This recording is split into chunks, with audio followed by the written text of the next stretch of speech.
Hello, Kim. Hi, how are you? Thank you for always posting me. Thank you for the support. Thank you for everything since I was with you guys. Today is a huge celebration for our community, for womanhood in general, and for everyone in the Philippines because we are now entering a new era of beauty and pageantry because this is the future of pageantry where all women and all trans women and everyone can actually achieve their dreams and become a star or grand. Yes. Yes. So yun, coming back, dito muna tayo sa event na to. Nag-scan ka na ba kanina? Hindi na ako join guys. Hindi talaga ako join. Alam ni Papa yan, hindi ako join. Kasi ang hihiling ko kay Papa is to host. Talaga, as in, pinost ko na nga guys. Ito na, pinakita ko na. Nag-confirm, nag-yes na si Papa, guguluhin ko talaga siya. Oh. Ayan na. Kasi si Emma, busy na siya, national director, hindi ka na kaya mag-host, dai. Ako, carry ko pang mag travel. Bahala na sila kung saan nila ako gusto ilagay. Basta kailangan ko racket, dai. Court ka nang ilalagay. Food court, go. Boxingan sa food court. Charis.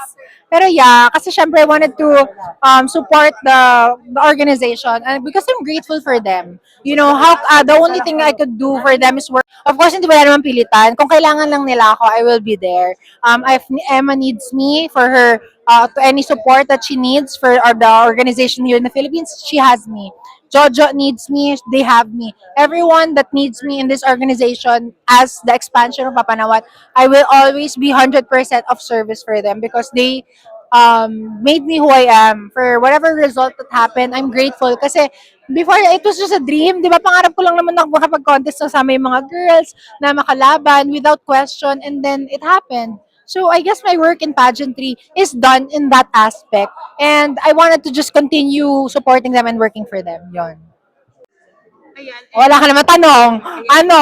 Wala ka matanong. Hindi, makikita ka pa ba namin? Sa pageantry, definitely. International. Locally muna. Locally muna. Tapos, pag nanalo tayo doon, internationally ulit. Back to back ba? Ang yung logo siya.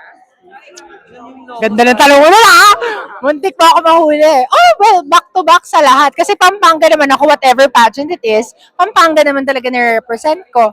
And also, even here sa All-Stars, I was supported by Pampanga. So, yes, mga kabalan ko, it's not the end. It's just the start of something grand, universal, or international. We'll see. Ayan. Thank you so much. Thank you, thank you, thank you.